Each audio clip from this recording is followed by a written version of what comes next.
What it do, cucks? It's your boy, the Hater, and it's time for another video.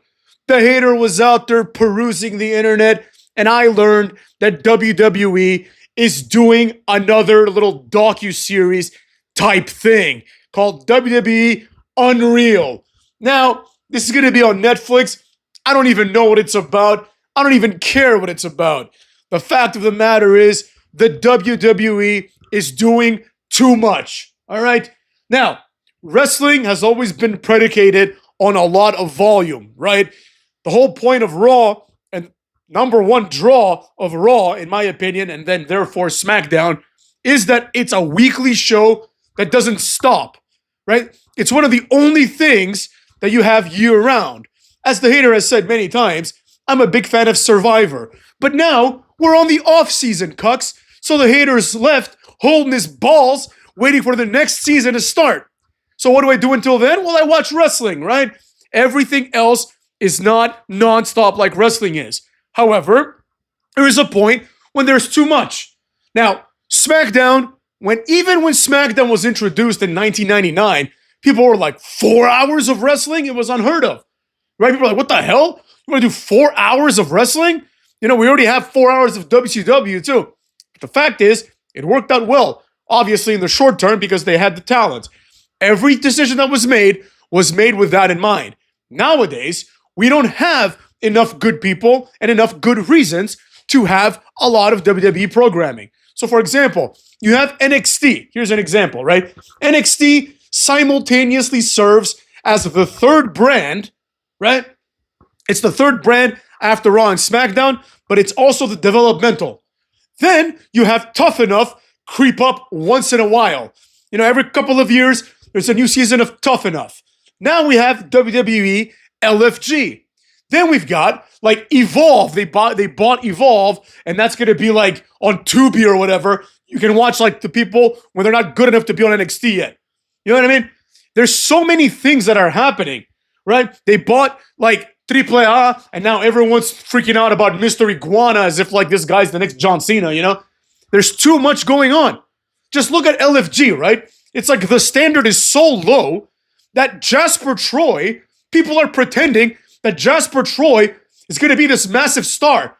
Jasper Troy has Odyssey Jones written all over it. You see what I'm saying? There isn't enough talent out there to have 17 ways of getting your ass to the WWE. You see what I'm getting at?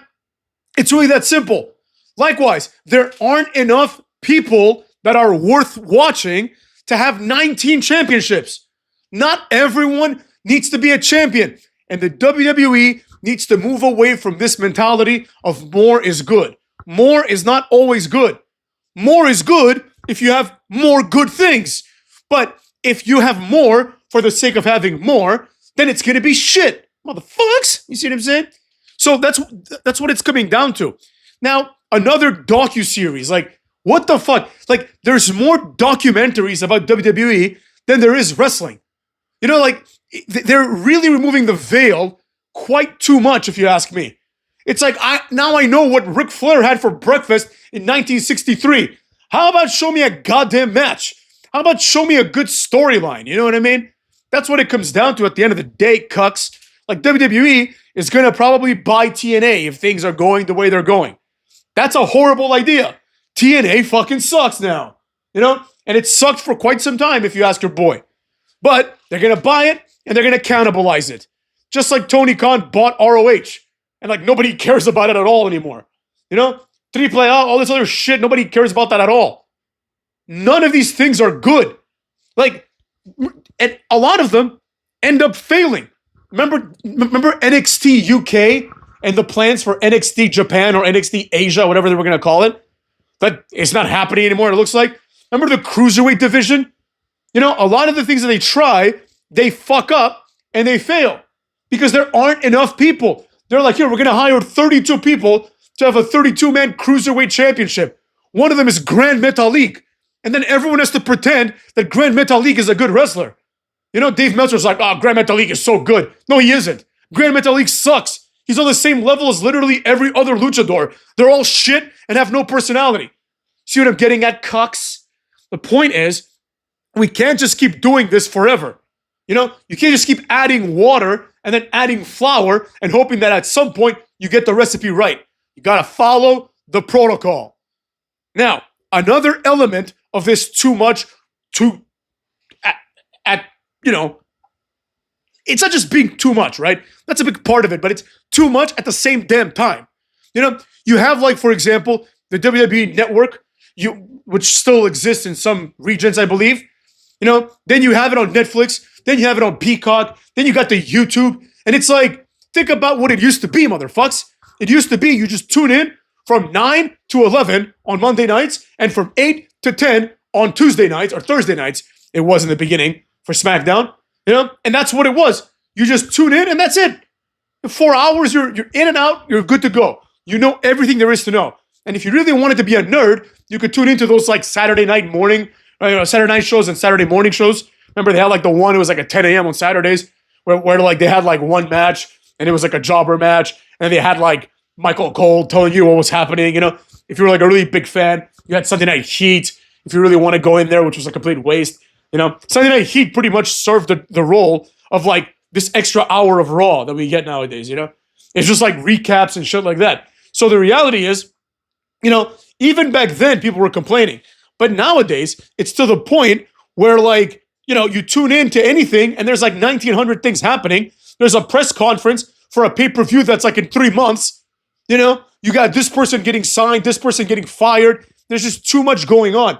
And because there's too much going on, it's nearly impossible to do it all well, right? As a matter of fact, I would go as far as saying it's nearly impossible to do anything well. You know, that's why in this day and age, we have situations where the WWE basically, like when they do something good, everyone's like surprised and shocked. You know, everyone's like, what? Oh, that was actually pretty good.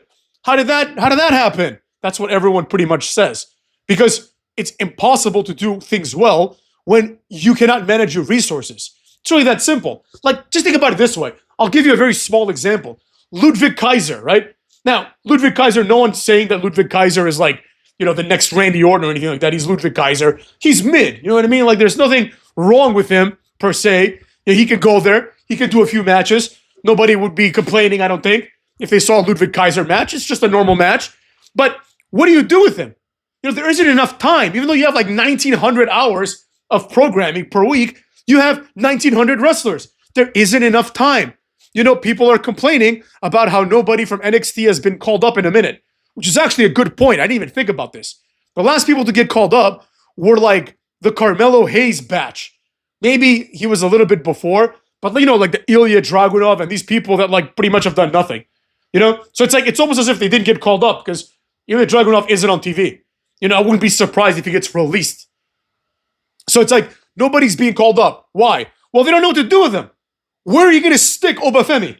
What are you going to do? Have him wrestle Kofi Kingston? Like, that's pretty much all you can do. You can put him in a tag team and plug him into, like, the tag team division.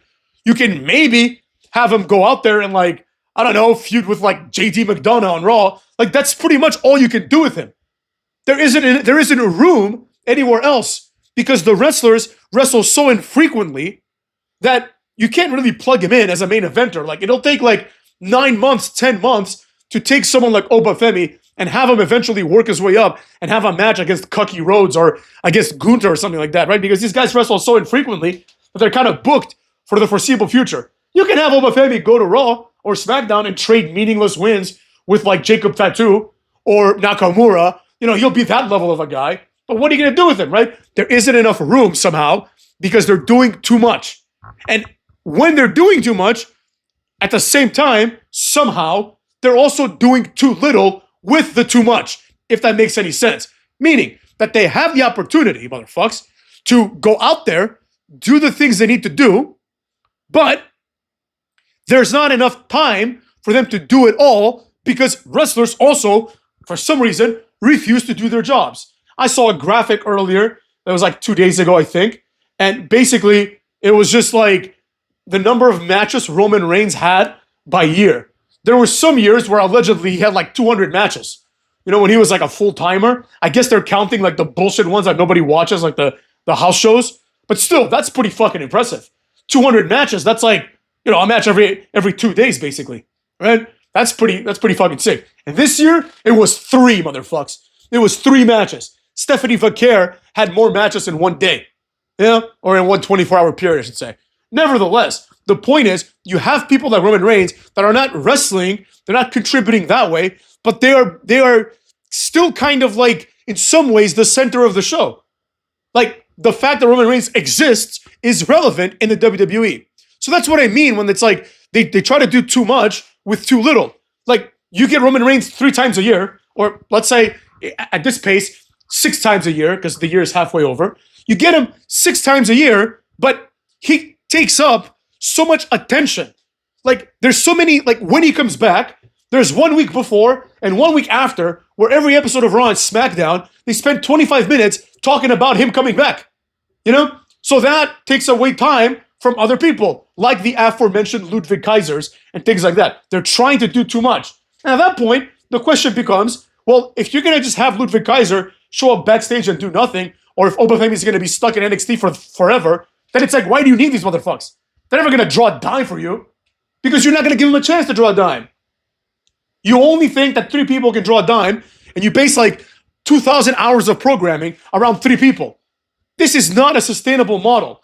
Like, you know, every time that the stars get too old, people start thinking, like, what the fuck's next? You know, but this time, I think they're really fucked. Because it's like, what is next? What happens after, like, you know, Seth Rollins retires? What happens, motherfuckers? Who is this company gonna revolve around? Like, all these motherfuckers, like the Cucky Rhodeses, the Seth Rollinses, the Usos now, they're all like in either their very late 30s or they're in their early 40s. So it's like, or some of them in their mid 40s. So it's like, what the fuck are we gonna watch after this? What are we gonna watch? You know, I dread the day where people say things like, oh, the future of this industry is Jacob Fatu. Like, it's like, then honestly, if Jacob Fatu is the main eventer, AEW has a chance. They have a chance. Like, 95% of the people in AEW are either as good or better than Jacob Fatu. You know, like, anybody has a chance at that point. So there you have it, cucks. You know, they're doing too much, focusing too little. That's probably the best way to do it. WWE does too much, but they focus too little. With that being said, take care of yourselves and go fuck your mothers, motherfuckers.